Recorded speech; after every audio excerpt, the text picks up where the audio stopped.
हाँ तो प्यारे बच्चों, क्लास 8th के जो सब्जेक्ट का जो महत्वपूर्ण बिंदु है वो 7वां पाठ है, यानी 7 नंबर चैप्टर है पौधे एवं जंतुओं का संरक्षण।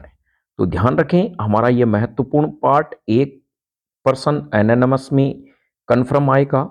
यहाँ पर इस वीडियो को बनाने का माध्यम यही है कि जल्द आपके शीतकालीन अवकाश में आपके विज्ञान 7 और 8 का मैटर पूरी तरह से कंप्लीट हो जाएगा। उसके बाद में हम रीजनिंग और वह सोशल एसटीडी के अलग अलग मैटर लेके आएंगे। मैथमेटिक्स आपको खुद मिलानी है, जिससे यदि आप हम यही आशा करते हैं कि आप जो हैं वो 12,000 रुपए के हकदार बने, क्योंकि यह एनसीईआरटी द्वारा राष्ट्रीय प्रतिभा खोज परीक्षा जो प्रत्येक वर्ष आयोजित होती है, उनका मुख्य उद्देश्य होता है कि प्रतिभावान विद्यार्थियों को 12,000 रुपए प्रति साल यानी 4 वर्ष तक दिए जाते हैं, वो यदि राजकीय विद्यालय में अध्ययनरत रहते हैं। तो चलिए आप भी इसमें भागीदार बने, और लेकिन भागीदार से जरूरी है आप मेहनत करें। बस मेहनत का मतलब यह है कि आप न्यू कंसेप्ट क्लासेस से जुड़े हैं तो मेहनत अपने आप सीख जाएंगे। बस आप नोट्स बनाते रहें, आपको आसान भाषा में विज्ञान व जो रीजनिंग है वो भी जल्द जारी की जाएगी। तो चलिए शुरुआत करते हैं नई शुरुआत के साथ 7 नंबर चैप्टर पौधे एवं जंतुओं का संरक्षण। तो इसमें सबसे पहले हम यहाँ पर जो शुरुआत कर रहे हैं वो प्यारे बच्चों, सबसे पहला है हमारे वन उन्मूलन। क्या है? वनो उन्मूलन है। वनो उन्मूलन, देखिए वनोन्मूलन क्या होता है। वनोन्मूलन क्या होता है, इसे डिफोरेस्टेशन भी कहा जाता है। बस आप ये ध्यान रखें, वनोन्मूलन। देखिए वन को उन्मूलन, उ ने मू ले ने, कितना आसान वर्ड है। उ का मतलब उखाड़ फेंकना, उखाड़ फेंकना। तो इसका मतलब आप समझ गए होंगे प्यारे बच्चों, वनों को जड़ों समेत उखाड़ फेंकना या जड़ों समेत काट देना ही वनोन्मूलन कहलाता है। तो चलिए स्माइल के साथ और लाइक के साथ में अपनी शुरुआत कीजिए। और वन आपने चैनल को सब्सक्राइब नहीं किया है तो नीचे जो लाल बटन है सब्सक्राइब का, उसको सब्सक्राइब कर दीजिए, जिससे आपको एनएनएमएस और क्लास 8 के जो नए नए वीडियो हैं वो मिलते ही आपको नोटिफिकेशन मिलते रहे। वनोन्मूलन क्या हुआ प्यारे बच्चों? वनों का उन्मूलन, यानी वनों को जड़ों समेत उखाड़ फेंकना ही वनोन्मूलन कहलाता है। अब चलिए हमारे एक प्रश्न आता है जहन में कि आखिर हम वन उन्मूलन करते क्यों हैं। तो चलिए इसको भी हम आसान भाषा में समझते हैं। वन उन्मूलन क्यों करते हैं हम, तो इसको हम समझते हैं वन उन्मूलन क्यों किया जाता है। तो प्यारे बच्चों, वन उन्मूलन के जो मेन कारण हैं वो इस प्रकार से हैं। एक तो नंबर 1 हम कह सकते हैं वन उन्मूलन का कारण है कृषि, यानी जो प्यारे बच्चों जो कृषि होती है, कृषि के लिए भूमि चाहिए, उसके लिए हम पेड़ों को काटते हैं। नंबर 2 हम कह सकते हैं घरों व कारखानों के निर्माण के लिए, घरों व कारखानों के निर्माण के लिए, घरों व कारखानों के निर्माण के लिए। 2 फैक्ट आपने लिखे। नंबर 3 हम कह सकते हैं फर्नीचर, फर्नीचर के लिए वनों को काटते हैं। नंबर 4 हम फैक्ट कह सकते हैं, नंबर 4 जो हमारे पास में है वो है ईंधन के रूप में, यानी लकड़ी हमें ईंधन के रूप में चाहिए तो उसके लिए भी हम वन काटते हैं। नंबर 5 है पशुओं के अतिचारण, पशुओं के अतिचारण, अतिचारण यह वनोन्मूलन के क्या है, कृत्रिम कारक हैं जो मानव द्वारा होते हैं चारण। तो ध्यान रखें प्यारे बच्चों, बताइए वनोन्मूलन के कारक कौन कौन से हैं? कृषि के लिए भूमि प्राप्त करना, घरों एवं कारखानों के निर्माण के लिए, फर्नीचर बनाना व लकड़ी के लिए ईंधन के रूप में, पशुओं के अतिचारण के लिए वन उन्मूलन किए जाते हैं। अब हम कह सकते हैं प्राकृतिक कारक क्या है, यानी ऐसे कारक जो प्राकृतिक कारक जो वनों को नष्ट करते हैं, प्राकृतिक कारक। प्राकृतिक कारक क्या होते हैं, तो हम इस प्राकृतिक कारक को समझते हैं। तो पहला प्राकृतिक कारक होता है प्यारे बच्चों दावानल। क्या होता है? दावानल। यानी दावानल का मतलब क्या होता है, यह समझिए। यानी जो वन क्षेत्र होते हैं, वन क्षेत्रों में अचानक आग लग जाती है, यानी वन क्षेत्र में अचानक आग का लग जाना दावानल कहलाता है। तो लिख लीजिए, वन क्षेत्रों में अचानक आग का लग जाना दावानल कहलाता है। आप कहेंगे सर वनों में अचानक आग कैसे लगती है? यानी प्राकृतिक कारक से ही आग लगती है, मानव इसमें आग नहीं लगाएगा। चलिए हम समझते हैं कैसे आग लगती है। प्यारे बच्चों, कई हमने देखा है वन होते हैं, टेलीविजन में भी देखते हैं, बहुत वन ऊंचे ऊंचे वन होते हैं। चलिए यहां पर हम ग्रीन लाइट ये बनाते हैं, बहुत सारे क्या है वन हैं इस प्रकार से। ये वन होते हैं, घने वन होते हैं, यहाँ सूर्य का प्रकाश तक नहीं पहुंच पाता। तो यहां पर क्या होते हैं, वन के जो पत्ते हैं वो गिर जाते हैं। तो गर्मियों के दिनों में क्या होते हैं, ये वन बहुत ज्यादा ऊंचाई पे होते हैं, इसके तने भी बहुत पतले होते हैं।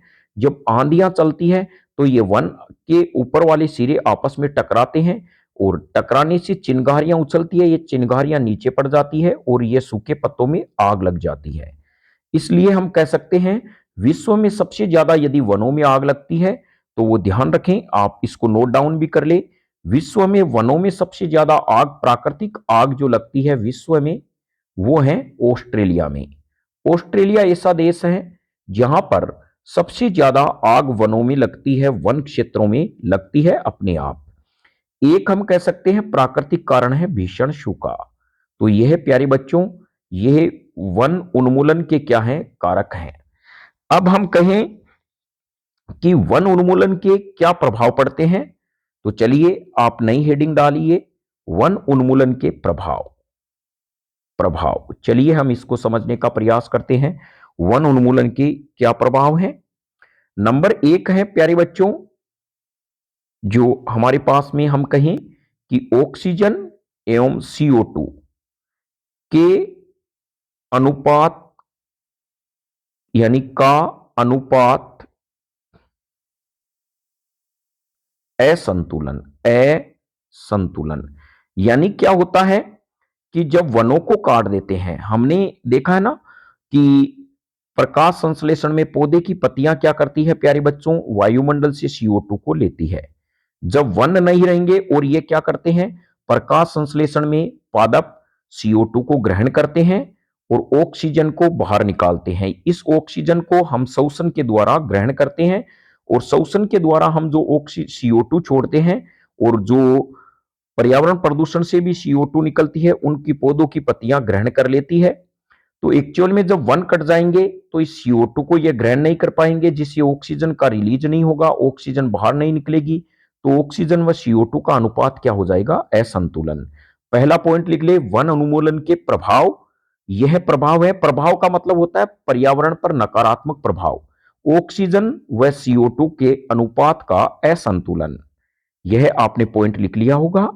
चलिए नेक्स्ट पॉइंट की ओर चलते हैं, नंबर दूसरा पॉइंट, अत्यधिक बाढ़। अत्यधिक बाढ़ आना, हम कहेंगे वन जब नहीं रहेंगे, कहते हैं कि वनों से बरसात होती है, यानी बरसात के लिए है, लेकिन जब वन कट जाएंगे तो अत्यधिक बाढ़ कैसे आएगी।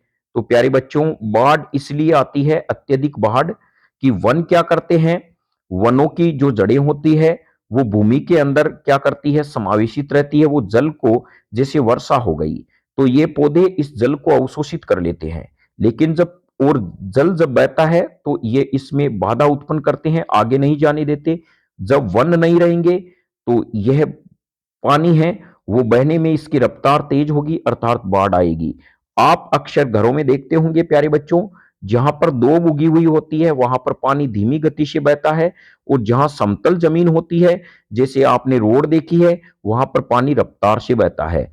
तो वन उन्मूलन से अत्यधिक बाढ़ आती है। फिर हम कह सकते हैं प्यारे बच्चों, तीसरा है भूस्खलन। तीसरा जो कारक है वो है भूस्खलन। भूस्खलन यानी पृथ्वी का जो है वो खिसकना भूस्खलन कहलाता है। नंबर 4 होता है प्यारे बच्चों जलवायु परिवर्तन। जलवायु परिवर्तन, यह भी ध्यान रखें, जलवायु परिवर्तन। देखिए जलवायु परिवर्तन में क्या होता है, यानी हम कहें कि मौसम में जो अचानक परिवर्तन होता है वो जलवायु परिवर्तन कहलाता है। प्रतिदिन जो मौसम में हम कहें कि जलवायु क्या होती है, इसके हम 7th क्लास में जो मैटर है उनका भी अध्ययन करेंगे। एक बार आप समझे, 20 वर्ष या अधिक समय तक एक विशेष स्थान पर जो औसत मौसम की दशाएं होती है वो जलवायु कहलाती है। अब हम कहें जलवायु में परिवर्तन कैसे होता है, तो यहां पर जानने का प्रयास करते हैं। प्यारे बच्चों जब पौधे आप काट लोगे तो CO2 की मात्रा वायुमंडल में बढ़ेगी। एक ध्यान रखें, वर्तमान में जो CO2 है वो 0.03% है, और जैसे जैसे वन कटते जाएंगे तो CO2 की मात्रा वायुमंडल में बढ़ेगी, जिससे क्या होगा, पृथ्वी का ताप बढ़ेगा, पृथ्वी का तापमान बढ़ेगा। पृथ्वी का तापमान बढ़ना ही उष्णता कहलाता है। क्या कहलाता है, उष्णता कहलाता है, जिसे ग्लोबल वार्मिंग कहते हैं, वैश्विक उष्णता कहते हैं। ध्यान रखें, हेडिंग लगा ले, वैश्विक उष्णता या ग्रीन हाउस प्रभाव किसे कहते हैं। हेडिंग लगा ली प्यारे बच्चों। अब लिखिए, CO2 की उपस्थिति में पृथ्वी का तापमान बढ़ना वैश्विक उष्णता कहलाता है, अर्थात ग्रीन हाउस प्रभाव कहलाता है। तो प्रश्न 1 आपके इस प्रकार भी बन गया, वैश्विक उष्णता के लिए या ग्रीन हाउस प्रभाव के लिए मुख्यतया कौन सी गैस उत्तरदायी है, आप कहोगे CO2 कार्बन डाइऑक्साइड गैस। प्रश्न लिख लें, वायुमंडल में CO2 कितने प्रतिशत पाई जाती है, आंसर होगा 0.03%। चलिए यहां पर आपने वैश्विक उष्णता के बारे में पढ़ा। फिर हम कहें नंबर 5, जब वन उन्मूलन हो जाएंगे प्यारे बच्चों तो वन में रहने वाले पशु पक्षी, वन में रहने वाले पशु पक्षी हैं वो नष्ट हो जाएंगे। नष्ट होना लाजवाब है, बेचारे पशु पक्षी नष्ट हो जाएंगे, या दूसरी जगह पर क्या कर लेंगे, वो प्रवास कर लेंगे। तो यह भी क्या है, यानी प्रवास करना, यह भी वन उन्मूलन का प्रभाव है। तो देखिए पहला है ऑक्सीजन व कार्बन डाइऑक्साइड के अनुपात का असंतुलन, दूसरा है अत्यधिक बाढ़ आना, तीसरा है भूस्खलन, चौथा हम कह सकते हैं जलवायु परिवर्तन, फिर हम कह सकते हैं पांचवा वनों में रहने वाले पशु पक्षियों का नष्ट होना या प्रवास में कमी। फिर हम कह सकते हैं नंबर 3 भूजल स्तर में कमी आना। भूजल स्तर में कमी आना, यानी ऑटोमेटिक कमी आएगी। जहां पौधे होते हैं प्यारे बच्चों, ये पौधे क्या करते हैं, वाष्पीकरण की प्रक्रिया द्वारा जल को क्या करते हैं, वायुमंडल में छोड़ते हैं, जिससे वर्षा होती है। जहां वन होते हैं वहां पे अधिक वर्षा होती है, जब वन नहीं रहेंगे तो वह सूखा पड़ेगा, जिससे भूजल स्तर में क्या होगी, कमी आएगी। फिर हम कह सकते हैं नेक्स्ट, भूमि की उर्वरता में कमी आना। भूमि की उर्वरता में कमी आना, ये सभी वन उन्मूलन के प्रभाव हैं। आपके एनानमस में यह कह सकते हैं निम्न में से कौन सा वन उन्मूलन के लिए उत्तरदायी नहीं है, तो यह फैक्ट आप याद रखें। तो चलिए आपने यहां पर वन उन्मूलन के बारे में पढ़ा। अब हम पढ़ते हैं प्यारे बच्चों जैव मंडल। चलिए नेक्स्ट टॉपिक लगा लीजिए, जैव मंडल क्या होता है, बहुत ही महत्वपूर्ण फैक्ट है जैव मंडल। जैव मंडल क्या है, देखिए इसको समझते हैं। यहां पर है जलमंडल, यह है जलमंडल, यह है वायुमंडल और यह है स्थलमंडल। यानी हम इसको इस प्रकार से कह सकते हैं, यह हमारे पास में है जलमंडल, जल मंडल, यह हमारे पास में है वायुमंडल, वायुमंडल, और यह हमारे पास में है स्थल मंडल, स्थल मंडल। तो आपने क्या देखा कि यहां पर आपने एक नोटिफाई किया होगा प्यारे बच्चों। यह देखिए, यह स्थान तीनों में आ रहा है, ये जो स्थान है वो तीनों में आ रहा है, यानी यही भाग जैवमंडल कहलाता है। तो हम क्या कहेंगे, वह स्थान, वह जलमंडल, वायुमंडल व स्थल मंडल का वह स्थान जो जीवों के रहने के लिए उपयुक्त होता है, जहां जीव रहते हैं, उसे जैवमंडल कहा जाता है। यानी जीव को रहने के लिए जल भी उपलब्ध हो, भूमि भी उपलब्ध हो और वायु भी उपलब्ध हो, ये तीनों कारक उपलब्ध होते हैं। तो ये जो क्रॉस कर रहा है वो क्या कहलाता है, जैवमंडल कहलाता है। तो चलिए आप इसकी परिभाषा इस प्रकार से लिख लें। जलमंडल, स्थल मंडल व वायुमंडल का वह स्थान जो जीवों के रहने के लिए उपयुक्त होता है, उसे जैवमंडल कहा जाता है। अब हम कह सकते हैं कि वन और वन्य प्राणियों को संरक्षण और परिरक्षण किस प्रकार से रख सकते हैं। तो चलिए नेक्स्ट आप लाइन लिख लीजिए। नेक्स्ट है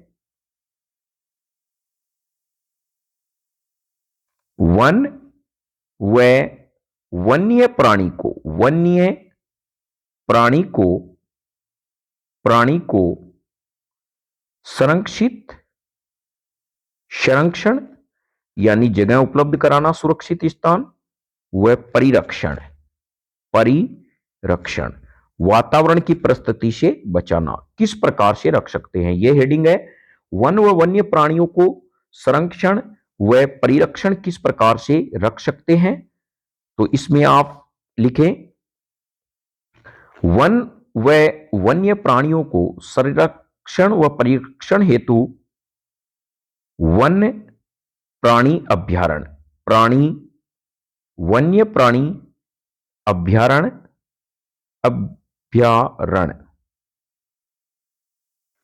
राष्ट्रीय उद्यान,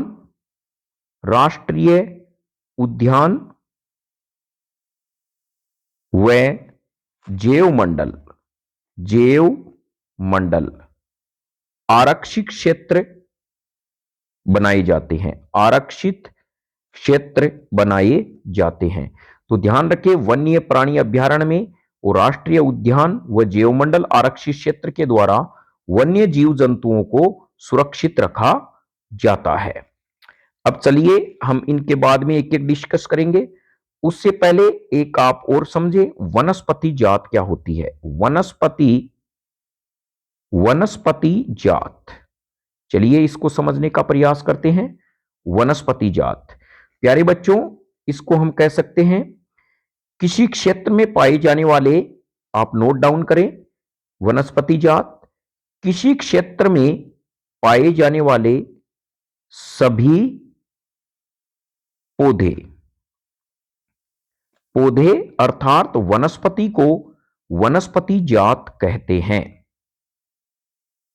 लिख लिया होगा आपने, किसी क्षेत्र में पाए जाने वाले सभी पौधे या वनस्पति को वनस्पति जात कहते हैं।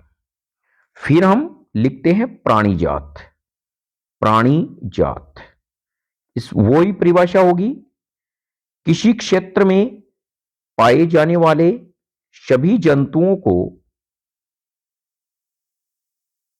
उस क्षेत्र की प्राणी जात कहा जाता है। किसी क्षेत्र में पाए जाने वाले सभी प्राणी को उस क्षेत्र का प्राणी जात कहा जाता है। अब नेक्स्ट हम बात करते हैं रेड बुक डाटा। यह ध्यान रखें, रेड डाटा पुस्तक, कई बार इसको बुक भी कहते हैं, रेड बुक डाटा। तो देखिए नाम ही बता रहा है प्यारे बच्चों, कभी आपने देखा होगा कहीं पर खतरे का जो निशान होता है वो लाल होता है। कैसा होता है, लाल होता है। यानी हम कह सकते हैं ऐसी पुस्तक लिखिए, ऐसी पुस्तक जिनमें संकटापन, स्पीशीज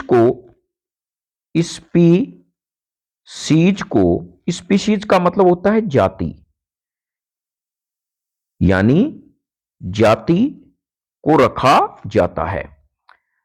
ऐसी पुस्तक जिसमें संकटापन स्पीशीज को रखा जाता है, अर्थात वे स्पीशीज जो विलुप्त होने के कगार पर हो उन्हें संकटापन स्पीशीज कहते हैं। रेड बुक डाटा में क्या रखा जाता है? संकटापन स्पीशीज को रखा जाता है। संकटापन स्पीशीज क्या होती है? जिन पे भारी संकट आता है उन्हें, यानी हम कहें वे स्पीशीज जो विलुप्त होने के कगार पर हो उन्हें संकटापन स्पीशीज कहा जाता है। तो प्यारे बच्चों, आपने क्या देखा? संकटापन स्पीशीज का आपने टॉपिक है वो बना लिया होगा कि किससे संकटापन स्पीशीज कहा जाता है। तो चलिए आप यह भी लिख ले, नोट डाउन कर ले। रेड डाटा बुक है, रेड डाटा बुक। प्यारे बच्चों, रेड डाटा बुक IUCN के द्वारा जारी की जाती है, यानी international union for conservation of nature and natural resources इसका पूरा नाम है। एक बार मैं पुनः बोल रहा हूं, international union for conservation of nature and natural resources इनका पूरा नाम है। यह हमें सामान्य विज्ञान में भी ऐसे प्रश्न पूछे जा सकते हैं कि IUCN का पूरा क्या नाम है। चलिए, मुझे लगता है आपको लिखने में दिक्कत आती होगी, तो इस प्रश्न को हम लिखते हैं IUCN क्या है। तो चलिए आप IUCN के बारे में लिखे प्यारे बच्चों। IUCN क्या है? IUCN ये क्या है? बहुत ही इंपॉर्टेंट है। एनोनिमस के एग्जाम हो और IUCN रेड बुक डाटा न आए, ऐसा हो नहीं सकता। तो इस पार्ट में यदि दमदार टॉपिक है तो वो IUCN है। और भी महत्वपूर्ण फैक्ट है वो भी देखते चलेंगे। तो चलिए क्या है, ऐसे लिख लें, इंटर नेशनल यूनियन फॉर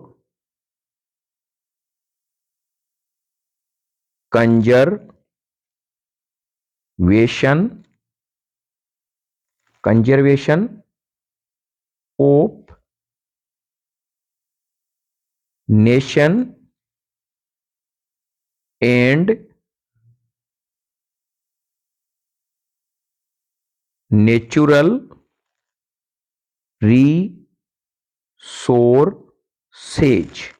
यह इसका पूरा नाम है।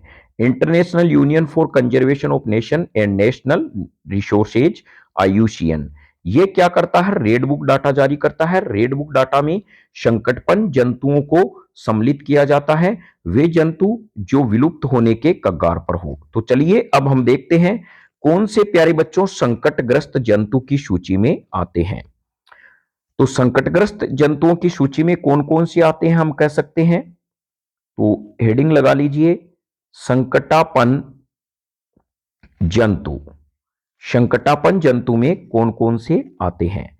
तो हम कह सकते हैं नंबर 1 शेर हैं, वो विलुप्त होने के कगार पे हैं। नंबर 2 हम कह सकते हैं 12 सिंगा, 12 सिंगा। और ये तो पूछने की जरूरत ही नहीं है, 12 सींग होते हैं इसके। जंगली भैंसा, तीसरा है जंगली भैंसा। भाई यहां पे भैंसा रहता तो दिक्कत नहीं है, ये खुद ही जंगल में चला गया तो ये भी तो विलुप्ति होगा। फिर हम कह सकते हैं नंबर 4 सफेद हाथी। कौन सा प्यारे बच्चों? जो है नंबर 4 पे सफेद हाथी, यह विलुप्त होने के कगार पे हैं और संकटापन जंतु कहलाते हैं। तो चलिए आपने इस प्रकार से संकटापन के बारे में देखा। अब हम कह सकते हैं यहां पर जो नेक्स्ट हमारा पॉइंट आता है प्यारे बच्चों वो है प्रवास के बारे में। क्या है? प्रवास। प्रवास क्या होता है इसको समझते हैं। एक्चुअल में क्या होता है, आपने कभी देखा होगा आसमान में कुछ इस प्रकार के पक्षी होते हैं, वो इस प्रकार से चलते हैं। यहां पर आपने एक और चीज देखी होगी प्यारे बच्चों, इन पक्षियों में डिसिप्लिन होता है। ये आगे वाले जो पक्षी होते हैं वो पुराने पक्षी होते हैं, और ये जो पीछे वाले पक्षी होते हैं, ये बीच वाले पक्षी होते हैं प्यारे बच्चों, ये नए पक्षी होते हैं पीछे वाले। तो क्या करते हैं, ये आगे वाले इन्हें रास्ता बताते हैं, पीछे वाले पक्षी इनके पीछे चलते हैं। मान लीजिए, सपोज कीजिए, कोई पीछे वाला पक्षी यदि कोई रास्ता भटक जाता है, तो ये आगे वाले पक्षी इसको इस प्रकार से लाके वापस इस डायरेक्शन में आ जाते हैं। तभी आप देखते होंगे इस प्रकार के पक्षियों को उड़ते हुए आपने देखा है, और इनका जो क्रम होता है वो इन नए पक्षियों को साथ में लेके चलते हैं। अब एक्चुअल में क्या होते हैं, प्रवास जो मेन होता है वो पक्षियों के लिए है। इस पार्ट में जो प्रवास है प्यारे बच्चों, वो किसके लिए किया गया है, पक्षी के लिए। और प्रवास पक्षी क्यों करते हैं, प्रजनन के लिए, प्रजनन के लिए प्रवास करते हैं। ध्यान रखें, पक्षी प्रवास करते हैं प्रजनन के लिए। क्या करते हैं, ये जब अंडे देने का समय आता है तो किसी दूसरी जगह पर चले जाते हैं और वहां पर अंडे देते हैं। और ध्यान रखना, हमारे राजस्थान में पक्षी कब आते हैं, गर्मियों के दिनों में। कारण क्या होता है कि जब साइबेरिया का जो इलाका होता है रूस का, वहां ठंड बहुत ज्यादा पड़ती है, वो प्रजनन कर नहीं पाते, तो वो यहाँ राजस्थान में आते हैं गर्मियों के दिनों में और यहाँ पर प्रजनन करते हैं। और तो आपने ये सीखा, पक्षी प्रवास मुख्यतया किसके लिए करते हैं, प्रजनन के लिए। प्रवास मुख्यतया पक्षियों में होता है। तो चलिए अब हम प्रवास की परिभाषा समझते हैं। हम कहें किसी स्पीशीज का, स्पीशीज का मतलब जाति, किसी स्पीशीज का अपने आवास से, अपने आवास से किसी दूसरे आवास में, किसी अन्य आवास में, आवास में, यहां तक आपने लिख लिया होगा। किसी स्पीशीज का अपने आवास से किसी अन्य आवास में हर वर्ष की, हर वर्ष विशेष अवधि में, विशेष अवधि में विशेषकर, विशेषकर प्रजनन हेतु, प्रजनन हेतु गमन क्या कहलाता है, आवास कहलाता है। तो आपने क्या देखा प्यारे बच्चों, यहां पर जो वर्ड आता है वो आएगा आपके, यानी प्रवास में हम कहेंगे एक विशेष अवधि होगी, विशेष अवधि, विशेष अवधि होगी। और एक जो वर्ड आएगा वो आएगा प्रत्येक वर्ष, प्रत्येक वर्ष। और हम कहें तो यहां पर आवास में हम ये कह सकते हैं, किसी स्पीशीज का अपने आवास से किसी अन्य आवास में प्रत्येक वर्ष विशेष अवधि में प्रजनन हेतु गमन क्या कहलाता है, प्रवास कहलाता है। फिर प्यारे बच्चों, हमें कहा जाए कि वनों को वापस पुनर्स्थापित करना है, पुनर्स्थापित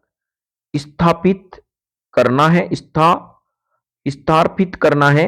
इसके लिए आप क्या करोगे, तो आप इसको कहोगे पुनः वन रोपण, पुनर्वन रोपण करेंगे। पुनर्वन रोपण का मतलब होता है जब आप किसी वन को काटते हैं उसकी जगह आप एक नया वन लगाएं, पौधा लगाएं, उसे पुनर्वन रोपण कहते हैं। आप यदि किसी एक वृक्ष को काटते हैं तो उसकी जगह आप यदि कोई नया पौधा लगाते हैं, इस घटना को पुनर्वन रोपण कहा जाता है। यह भी ध्यान रखें, यानी नष्ट किए हुए वनों को पुनर्स्थापित करने के लिए ही पुनर्रोपण किया जाता है।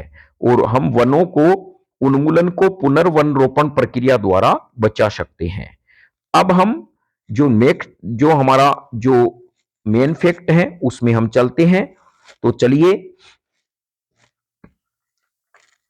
जो महत्वपूर्ण प्रश्न है उनकी चर्चा करते हैं। प्यारे बच्चों, बताइए आईयूसीएन क्या जारी करता है।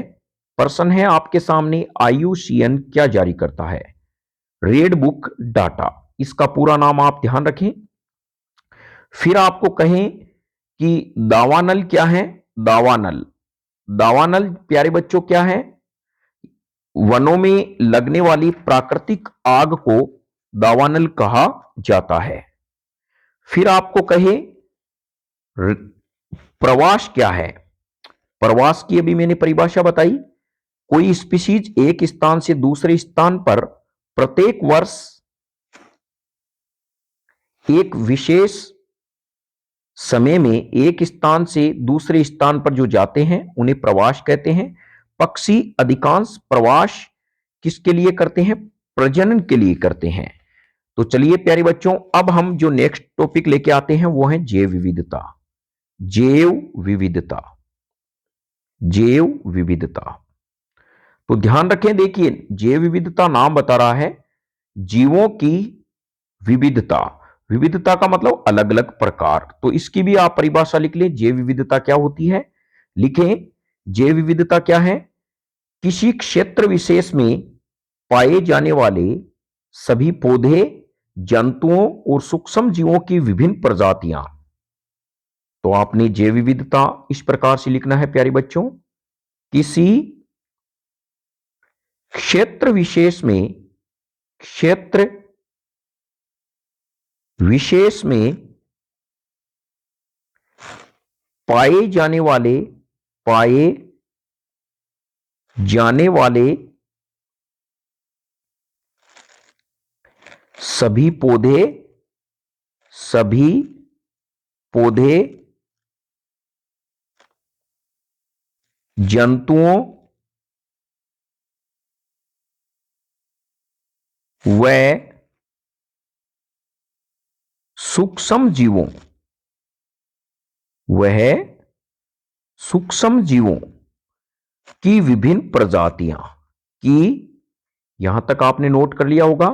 किसी क्षेत्र विशेष में पाए जाने वाले सभी पौधे, जंतुओं व सूक्ष्म जीवों की विभिन्न प्रजातियां, विभिन्न प्रजातियां क्या कहलाती है? जैव विविधता कहलाती है। और हमें एक बात ध्यान रखना है प्यारे बच्चों, यानी जैव विविधता विश्व में सबसे ज्यादा कहां पाई जाती है? तो यह ध्यान रखना, यह प्रश्न बहुत कंपटीशन में, एनएनएमएस में, सामाजिक में भी आएगा। और कुल मिला के हमें तो एनएनएमएस में एक एग्जाम में फाइट करना है। तो महत्वपूर्ण जितना ज्ञान ज्यादा हो उतना ही कारगर होगा, और ज्ञान हम सिर्फ आपको अपने लेवल के अनुसार देंगे। प्यारे बच्चों, यह जो 23.5 डिग्री है वो कहलाती है करक रेखा। क्या कहलाती है? करक रेखा। और यहां पर यह कहलाती है मकर रेखा, मकर रेखा। और यह भी प्यारे बच्चों 23.5 डिग्री पे होती है, यानी, और यह 0 डिग्री पे है। तो ध्यान रखें, यह वाला यानी 0 डिग्री रेखा को अक्षांश रेखा, ये जो अक्षांश रेखा है यह हमेशा पूरब से पश्चिम तक खींची जाती है, काल्पनिक रेखा है। यानी ग्लोब पर पूरब से पश्चिम तक खींची जाने वाली काल्पनिक रेखा को विषुवद्य रेखा या भूमध्य रेखा कहते हैं। और इसके उत्तर में 23.5 डिग्री पर जो रेखा होती है अक्षांश रेखा, उन्हें करक रेखा कहते हैं। और दक्षिण में जो 23.5 पे होती है उन्हें मकर रेखा कहते हैं। और प्यारे बच्चों, होता इसमें इस प्रकार से है, इन करक रेखा और मकर रेखा का बीच है वो जैव विविधता हॉट स्पॉट कहलाता है, जैव विविधता का संपन्न क्षेत्र कहलाता है। इसे मेगा डाइवर्सिटी जोन कहते हैं। क्या कहते हैं? Mega diversity zone, city zone कहते हैं। ध्यान रखें, मेगा डाइवर्सिटी जोन है वो कौन सा क्षेत्र कहलाता है?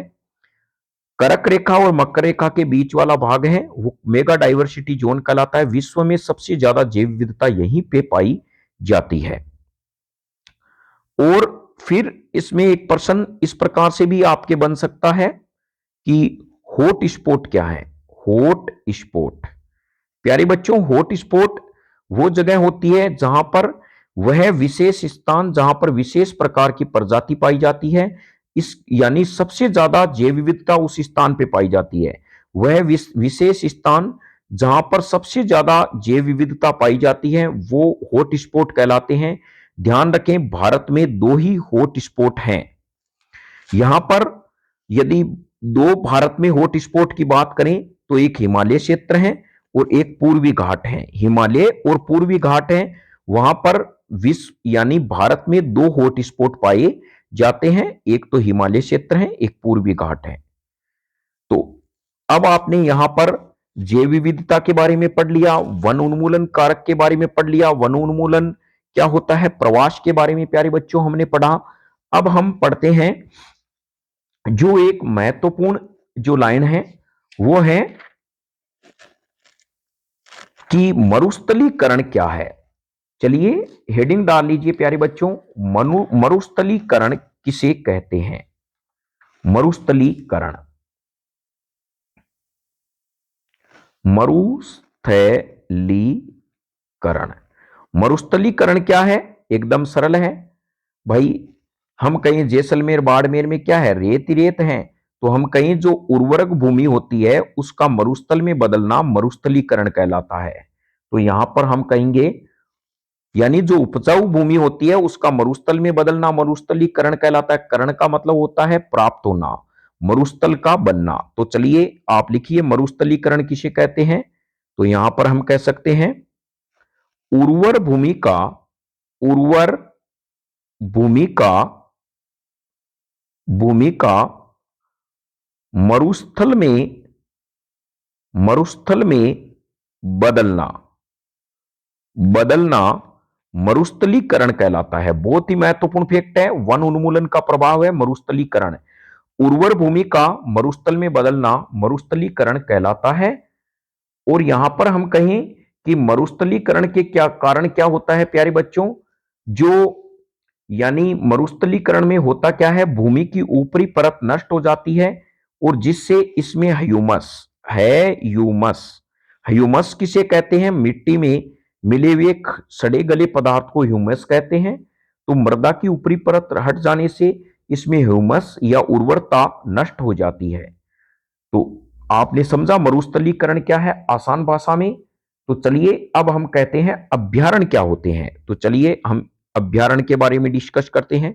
अभ्यारण्य क्या है, नेक्स्ट पॉइंट है हमारा अभ्यारण्य, अभ्यारण्य। ध्यान रखें यदि आप वीडियो को स्किप करके देखते हैं, आगे बढ़ा देते हैं, तो इससे आपके कंसेप्ट क्लियर नहीं होंगे। एनएनएमएस में डेफिनेट 1% भी आएगा और 8th क्लास में वैसे भी ये आपका चैप्टर है वो अच्छे मार्क्स का है और पेपर ये पार्ट भी बहुत इजी है। तो यही चाहिए कि एक दिन में इस टॉपिक से पूरे क्लियर हो जाएं और पाठ्य पुस्तक के जो प्रश्न है उनको आप अच्छे से मिलाएं। यदि कोई दिक्कत है तो आप कमेंट बॉक्स में जरूर लिखें, आपका समाधान किया जाएगा। प्यारे बच्चों अभ्यारण्य क्या होता है कि वह क्षेत्र जहां जंतु और उनके आवास किसी भी प्रकार के विक्षोभ से सुरक्षित रहते हैं अभ्यारण्य कहलाते हैं। तो चलिए आप इसको इस प्रकार से लिख लीजिए, अभ्यारण्य क्या होता है। तो हेडिंग डालिए प्यारे बच्चों, अभ्यारण्य, अभ्यारण्य, अभ्यारण्य। इसमें आप इस प्रकार से लिख लें अभ्यारण्य, वह क्षेत्र, वह क्षेत्र जहां जंतु और उनके आवास, आवास किसी भी प्रकार के, किसी भी प्रकार के, किसी भी प्रकार के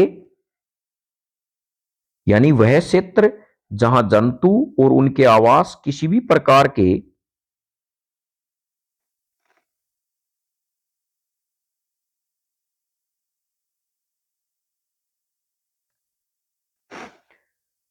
यहां तक लिख लिया, विक्षोभ से सुरक्षित रहते हैं, यानी विक्षोभ से सुरक्षित हो, विक्षोभ से सुरक्षित हो, सुरक्षित हो।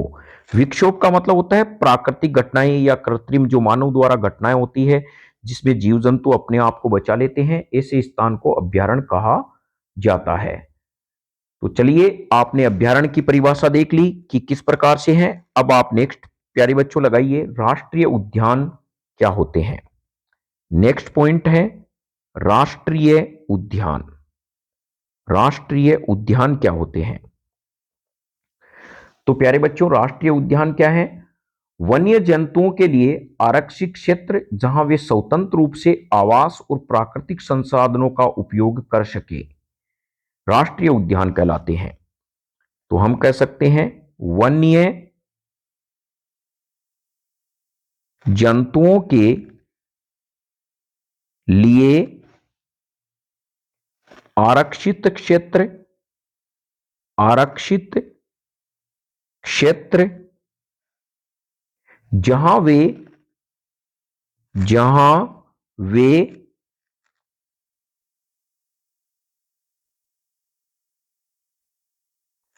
स्वतंत्र रूप से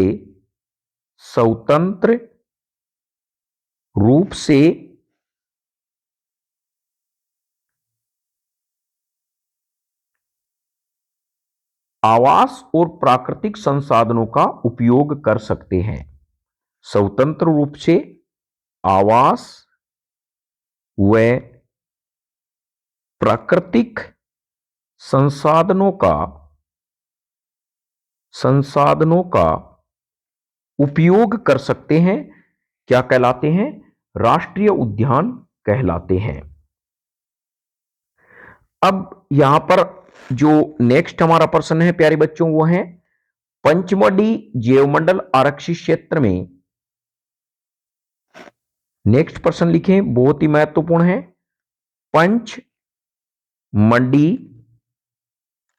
पंचमढ़ी जैवमंडल यह वेरी वेरी इंपॉर्टेंट प्रश्न है, इसमें चूक न करें। यह आपके या तो जीके में या आपके हम कहें कि साइंस में महत्वपूर्ण फैक्ट प्रश्न है। पंचमढ़ी जैवमंडल आरक्षित क्षेत्र में पाए जाने वाले एक राष्ट्रीय उद्यान व 2 वन्य जंतु अभयारण्य के नाम लिखिए। प्रश्न इस प्रकार से हैं, पंचमढ़ी जैवमंडल आरक्षित क्षेत्र में पाए जाने वाले एक राष्ट्रीय उद्यान और 2 जैव वन्य जंतु अभयारण्य के नाम लिखिए, यानी 2 वन्य जंतु अभयारण्यों के नाम लिखिए। तो ध्यान रखें, नंबर पहला है राष्ट्रीय उद्यान। राष्ट्रीय उद्यान यह आपके हैं सतपुड़ा पहला। और वन्य जंतु अभयारण्य में आप लिखोगे, वन्य जंतु अभयारण्य में प्यारे बच्चों लिखना नंबर 1 बोरी, नंबर 1 है बोरी, नंबर 2 है पंचमढ़ी। देखिए पंचमढ़ी तो ये नाम दिया हुआ है ही, यानी पंचमढ़ी क्षेत्र जैवमंडल में जो राष्ट्रीय उद्यान है उसका नाम है सतपुड़ा, और जो वन्य जंतु अभयारण्य है उनके नाम एक बोरी है, एक पंचमढ़ी है। फिर हमें कहें नेक्स्ट स्पीशीज किसे कहते हैं, यह भी बहुत ही महत्वपूर्ण प्रश्न है। स्पीशीज का मतलब होता है प्यारे बच्चों जाति। क्या होता है? जाति ही होता है। यहां पर हमें कहीं जाति क्या है, यानी हम कहीं जीवों का वह समूह जो एक दूसरे में अंतः प्रजनन करने की क्षमता रखते हैं तथा उनमें सामान्य लक्षण पाए जाते हैं, उन्हें स्पीशीज कहते हैं। यानी जीवों का वह सबसे छोटा समूह जाति है। जीवों का वह सबसे छोटा समूह जिनमें आपस में अंतः प्रजनन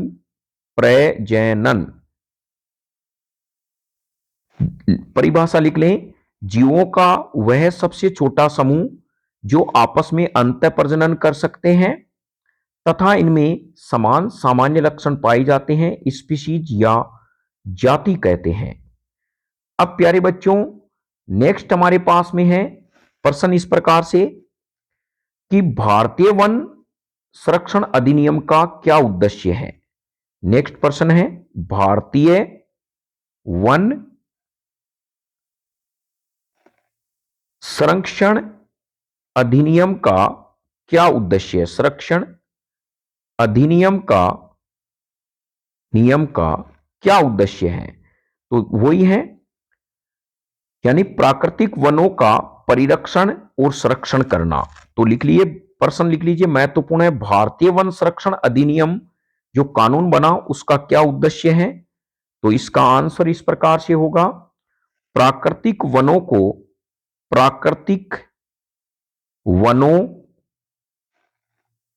का परिरक्षण परिरक्षण व संरक्षण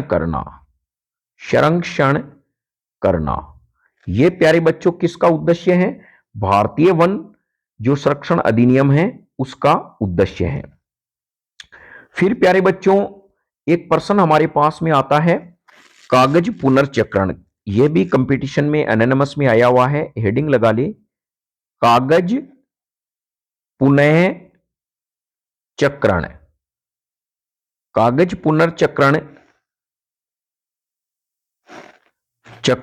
द्वारा वनोन्मूलन को कैसे रोक सकते हैं? वनोन्मूलन को कैसे रोक सकते हैं? देखिए क्या है कागज पुनर्चक्रण का मतलब है, जैसे मान लीजिए आपके पास में कोई कागज है, किताबें होती है, आप क्या करते हैं, खराब होने पे उसे भंगार वाले को देते हैं या आगे जाके देता है, इससे फिर क्या होता है, नया कागज बनता है।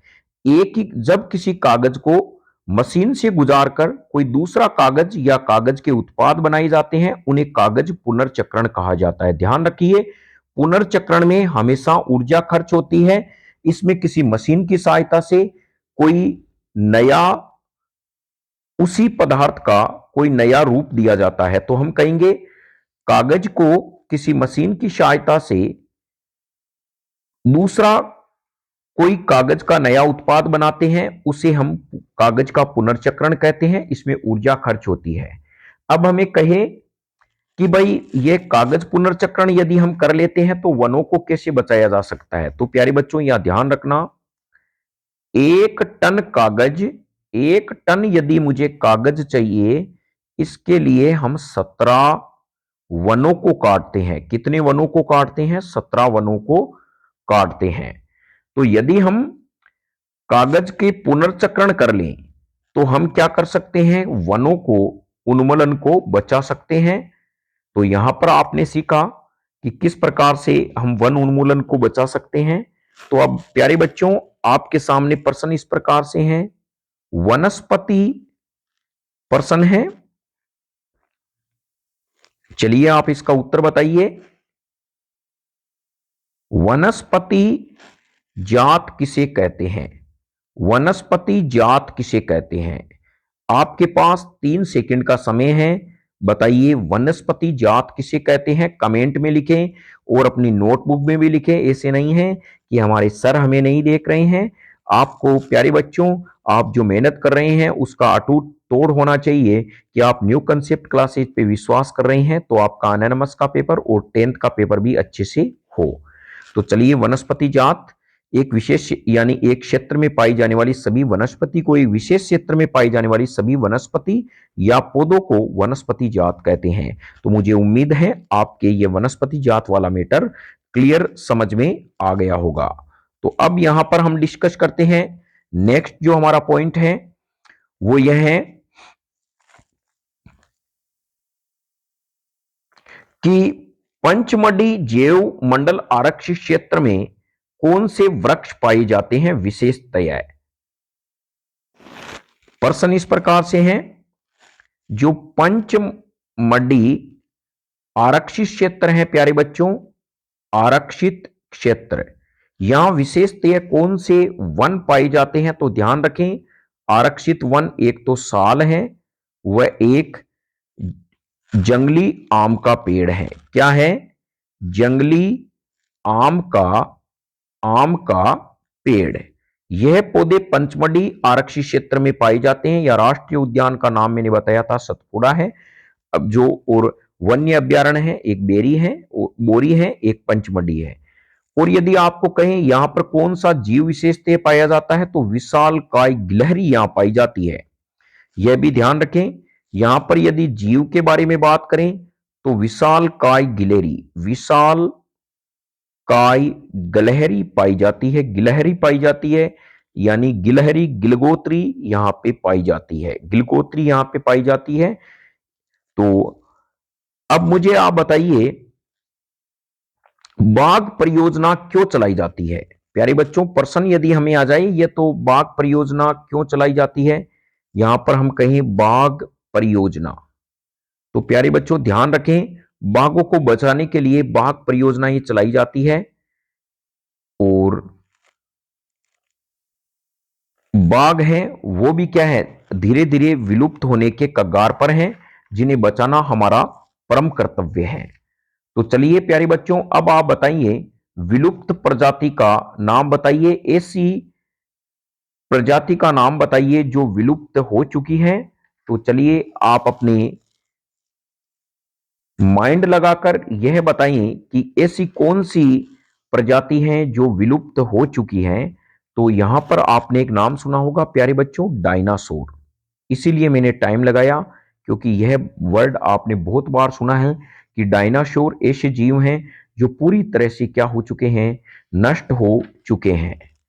तो यहां पर आज आपके पाठ किस प्रकार से समझ में आया और क्या है, तो चलिए अब हम उसके कुछ जो कंटेंट बिंदु हैं उसके बारे में चर्चा करते हैं। पहला प्रश्न इस प्रकार से है प्यारे बच्चों, जो हमारी बुक्स के अंदर से है। पहला प्रश्न जो क है रिक्त स्थान में, वह क्षेत्र जिसमें जंतु अपने प्राकृतिक आवास में संरक्षित होते हैं कहलाते हैं। यानी वह क्षेत्र जहां पर जिसमें जंतु अपने प्राकृतिक आवास में संरक्षित होते हैं कहलाते हैं वन्य जीव अभ्यारण्य। क्या आंसर होगा, वन्य जीव अभ्यारण्य होगा, अभ्यारण्य यह हमारे पास में प्रश्न होगा। ख में यदि हम बात करें तो हमारे पास में क्या होगा, किसी क्षेत्र विशेष में पाई जाने वाली स्पीशीज क्या कहलाती है, किसी क्षेत्र में पाई जाने वाली प्यारे बच्चों जो स्पीशीज है वो कहलाती है विशेष क्षेत्रीय स्पीशीज। ध्यान रखें किसी क्षेत्र विशेष में पाई जाने वाली स्पीशीज विशेष क्षेत्रीय स्पीशीज कहलाती है। और ग जो हमारे पास में ऑप्शन है, प्रवासी पक्षी सुदूर क्षेत्र से परिवर्तन के कारण पलायन करते हैं।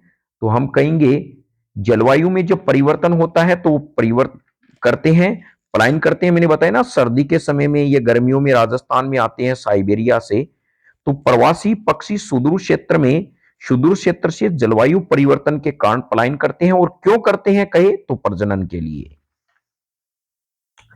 अब यदि हमें यहां पर मैं आपके जो पढ़ा उनमें से चलिए प्रश्न ऑब्जेक्टिव इस प्रकार से हैं। क्वेश्चन संख्या 1 है, वन उन्मूलन से वायुमंडल में जिस गैस की वृद्धि हो जाती है वह, तो प्रश्न है वनोन्मूलन से कौन सी गैस वायुमंडल में बढ़ती है, यानी किसकी मात्रा बढ़ती है। पहला ऑप्शन है प्यारे बच्चों O2, नंबर 2 है CO2, नंबर 3 है नाइट्रोजन, नंबर 2 है से दोनों। तो ये ध्यान रखें वनोन्मूलन से कौन सी गैस वायुमंडल में बढ़ेगी। हमने बताया ना कि पादप की पत्तियां क्या करती है, प्रकाश संश्लेषण में CO2 को ग्रहण करती है। तो जब वन उन्मूलन न रहेंगे तो कार्बन डाइऑक्साइड की मात्रा बढ़ जाएगी, जिससे क्या होगा प्यारे बच्चों, पृथ्वी का तापमान बढ़ जाएगा, जिसे वैश्विक उष्णता या ग्लोबल वार्मिंग कहते हैं। और वायुमंडल में CO2 की मात्रा कितनी होती है, 0.03% होती है। फिर नेक्स्ट प्रश्न है हमारे पास में, पृथ्वी का जो क्वेश्चन 2 है, पृथ्वी का वह भाग जहां सजीव पाए जाते हैं, जहां सजीव पाए जाते हैं। तो बताइए कौन कौन सा ऑप्शन है। नंबर 1 है जलमंडल, नंबर 2 है भूमंडल, नंबर 3 है जैवमंडल, नंबर 4 है नभमंडल। तो देखिए जलमंडल का मतलब है जल वाला स्थान, भूमंडल पृथ्वी का स्थलीय मंडल, नभमंडल है वायुमंडल। तो यहां पर हम कहीं ये तीनों मिलाकर जहां पर सजीव रहता है वो हमने बताया था जैवमंडल। चलिए नेक्स्ट प्रश्न है, भारतीय विशाल गिलहरी का नाम है, क्वेश्चन 3 है, भारतीय विशाल गिलहरी का नाम है, विशाल गिलहरी का नाम है, गिलगोत्री का नाम है, गिलगोत्री का नाम है, तो आंसर होगा विशन। यह ध्यान रखें, विशन है वो भारत की सबसे बड़ी गिलगोत्री है। फिर प्यारे बच्चों यहां पर नेक्स्ट प्रश्न है जो एनोनिमस में आया हुआ है, भारत का प्रथम आरक्षित वन है, प्रथम आरक्षित वन है, तो ध्यान रखें यहां पर भारत का प्रथम आरक्षित वन होगा वो होगा सतपुड़ा राष्ट्रीय उद्यान, राष्ट्रीय उद्यान होगा। यह आप ध्यान रखें, बहुत ही महत्वपूर्ण इंपोर्टेंट प्रश्न है। फिर चलो प्यारो बच्चों लास्ट आप बता दीजिए, कमेंट में जरूर लिखें, 1 टन कागज के लिए कितने वनों को काटा जाता है, कितने वनों को काटा जाता है, यह आपको कमेंट बॉक्स में आंसर लिखना है। आज के इस वन उन्मूलन के साथ ये जो हमारा टॉपिक था वो यहीं पे समाप्त होता है। 7वां जो चैप्टर था, नए चैप्टर के साथ नई शुरुआत करेंगे।